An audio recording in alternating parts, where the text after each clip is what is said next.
うーんと、ちょっと、過ぎちゃったけど、このコロナがね、始まって、1年以上経つわけじゃないですか。で、出だしの頃です。昨年の春。衝撃的なニュースとして、志村けんさんが他界されたっていうニュースがね、日本全国でうわーっと広がって、多くの方がびっくりされまし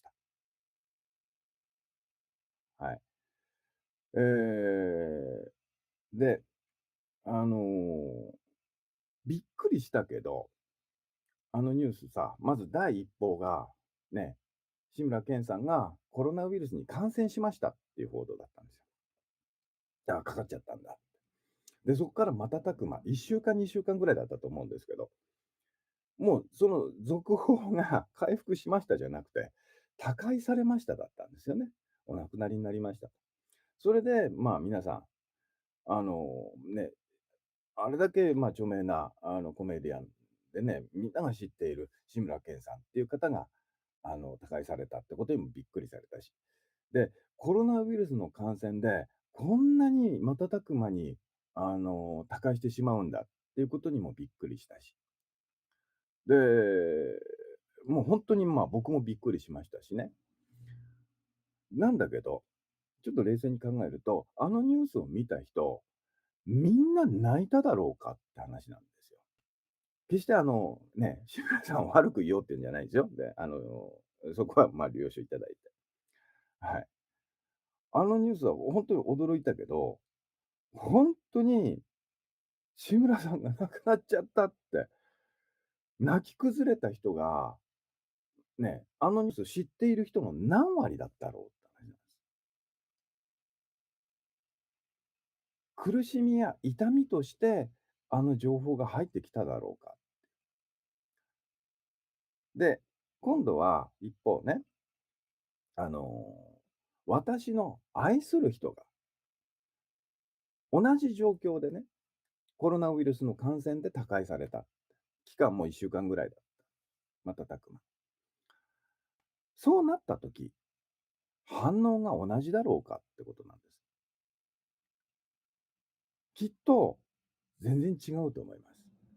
で、1年が過ぎて、ね、3月でしたっけ、4月でしたっけ、2ヶ月ほど前かな、志村けんさんが他界されてから早1年ですっていうことでね、一周忌を迎えましたっていうニュースがまた流れた。で、それを見て、ああ、もう1年も経ったんだ。早いねとかって普通に話をしてたり、忘れてたりするわけですよね。これさ、家族だったらさ、たかだか1年、ああ、そうだったみたいな、忘れてるってことになるかな。ねえ。いや、去年の今頃はまだ元気だったのにって塞ぎ込んでる方が想定としてはね、大きいんじゃないだろうかっていうぐらい、状況として同じことが起きたとしても、全く反応違いますよね。一方は深い傷になるし、一方は、そうなんだって驚く人がいたりだとか。あるいは、ね、あんまり、こういう言い方もなんだけども、誰かが亡くなったことによって、ああ、せいせいしたざまあみろっていう人も、中にはやっぱりいらっしゃるわけで。はい。じゃあ、同じことが起きても、この反応の違いってのはどこに出てくるんだ考えると、起きていることの側に、ね、僕たちを苦しませている要因があるわけではないってことがわかるわけですよ。もしそっち側に要因があるんだったら、もう志村けんさんのね、あのニュースを見て、みんなが泣き崩れてた、だと思うんですよ。ですよね。でも違うと。はい。経済的な問題でも同じです。それこそもうこの緊急事態宣言っていうのがね、もう長引いて、特に飲食業の方の多くに打撃が来ているわけですよね。そういった、失業してしまった方のご相談なんかも、数件いただいてたりとかもするんですけども、いや、ほんと大変だなと思うんです。えっと、まあ、そういう飲食業ですから、はい、若かりしい頃にね、そういう、学校出て、どっかのお店に修行に入り、腕を磨いて、いよいよ自分の店を持ち、ね、そこまで大きくはないけども、ちょっとずつ人を雇いながら、愛されてきたお店。はい。別に食中毒を起こして営業停止とかそういうことじゃなくってね、何ら落ち度があるわけじゃないけども、この状況下の中でもう家賃も払えなくなって、ね、収入もなくなって、もう泣く泣くもうコロナに負けましたって張り紙を貼ってさ、店を畳む人もいっぱいいるわけですよ。でも本当にね、なけなしの貯金も、雇っていた方々の退職金に渡して、もう全部なくなっちゃった。はい。えでさ、そういうの聞いてね、大変だなって思うことはいっぱいあるんだけど、それが痛みになってるか苦しみになってるかっていうと、正直違うでしょ？でも、もしね、そういう出来事が私の身に起きたらって想像してみてください。お金が入ってくるものがないわけですよ、もう。ねえ、再就職って言っても、今までずっとそういう飲食業をやられてて、ね、ワードもエクセルも使えないと。ね、もう年齢も50を過ぎちゃってって、再就職って言っても取ってくれるところがない。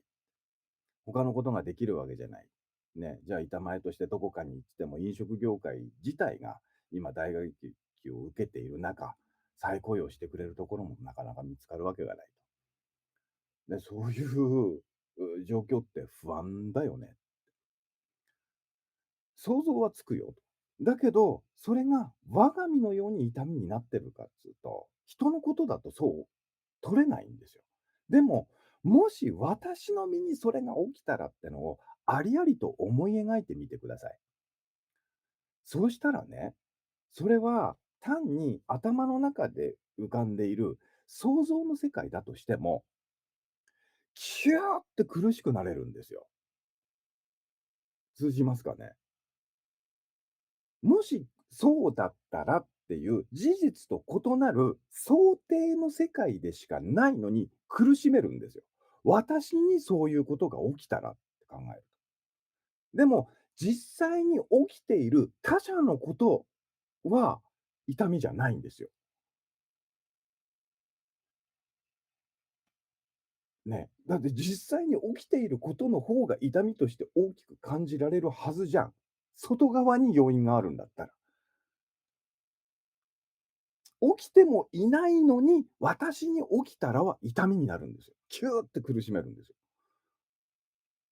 つまり、あらゆる苦しみの根本原因は、私がいるっていうこの感覚の側にあるっていう話になっていくわけです。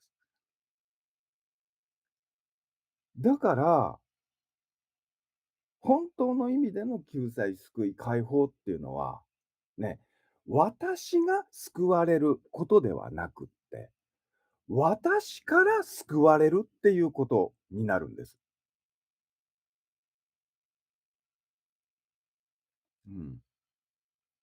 うん。通じますかね。